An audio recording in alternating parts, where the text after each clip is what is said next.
নজর রাখবো আবহাওয়ার খবরে। বৃষ্টি কমতেই হিমেল হাওয়া শুরু রাজ্যে। তাপমাত্রা কমবে, তবে তাপমাত্রা কমলেও এখনই শীতের অনুভূতি নয়। বঙ্গোপসাগরে আবারও নিম্নচাপ তৈরি, সপ্তাহের মাঝে ফের জলীয় বাষ্পের আনাগোনা। উপকূলে দক্ষিণবঙ্গে রবিবার থেকে আবহাওয়ার উন্নতি, কমবে বৃষ্টি। বুধ ও বৃহস্পতিবার ফের বজ্রবিদ্যুৎ সহ বৃষ্টির সম্ভাবনা। উত্তরবঙ্গে আগামীকাল থেকে একটানা শুষ্ক আবহাওয়া থাকবে বলেই জানিয়েছে আলিপুর আবহাওয়া দফতর। বৃষ্টি কমতেই হিমেল হাওয়ার শুরু রাজ্যে এবং আবহাওয়ার উন্নতি কিছুটা হবে, তাপমাত্রাও কমবে বলে জানিয়েছে আলিপুর আবহাওয়া দফতর। বিস্তারিত জানবো, শাশ্বতী রায় রয়েছেন আমাদের প্রতিনিধি। শাশ্বতী, সেক্ষেত্রে শীতের অনুভূতি এখনই নয়, তবে আবহাওয়ার কিছুটা উন্নতি হবে, তবে বুধ বৃহস্পতিবার বৃষ্টির সম্ভাবনা রয়েছে, কি জানিয়েছে আলিপুর আবহাওয়া দফতর? দেখো, একটি নতুন করে সিস্টেম বা একটি ঘূর্ণাবর্ত সেটি তৈরি হচ্ছে বঙ্গোপসাগরের ওপর, এবং যার জেরে আবারও বুধ এবং বৃহস্পতিবার বৃষ্টির ভ্রুকুটি রয়েছে উপকূলবর্তী জেলার দিকে, এবং এর প্রভাবে ইতিমধ্যেই বৃষ্টির যে আবহ তা কিন্তু কিছুটা কেটে গেলেও আজও মেঘলা আকাশ শহর কলকাতা সহ দক্ষিণবঙ্গের একাধিক জেলায়, এবং এর প্রভাব পড়ছে এখনো পর্যন্ত মান্থার অবশিষ্টাংশের প্রভাবে।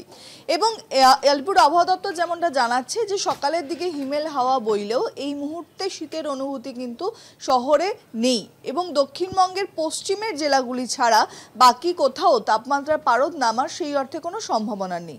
তবে এই আগামী দুদিন অর্থাৎ সোমবার এবং মঙ্গলবার, এই দুদিন তাপমাত্রার পারদ কিছুটা নিম্নমুখী হতে পারে, কোথাও কোথাও স্বাভাবিকের থেকে 1 থেকে 2 ডিগ্রি তাপমাত্রা নামার সম্ভাবনা রয়েছে।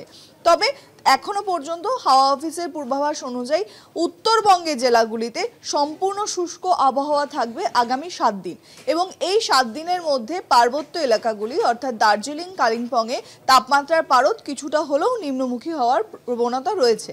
তবে দক্ষিণবঙ্গের ক্ষেত্রে পশ্চিমের জেলা বাদ দিয়ে শহর কলকাতা এবং অন্যান্য জেলাগুলিতে সেই অর্থে তাপমাত্রার হেরফের হবে না, কারণ যেহেতু একটি সিস্টেম রয়েছে তার প্রভাবে জলীয় বাষ্প রাজ্যে প্রবেশ করছে, তাই হিমেল হাওয়ার দাপট সকালের দিকে মিললেও বেলা বাড়ার সঙ্গে সঙ্গে আবারও স্বাভাবিক তাপমাত্রার পারদ ঊর্ধ্বমুখী হওয়ার প্রবণতা থাকছে।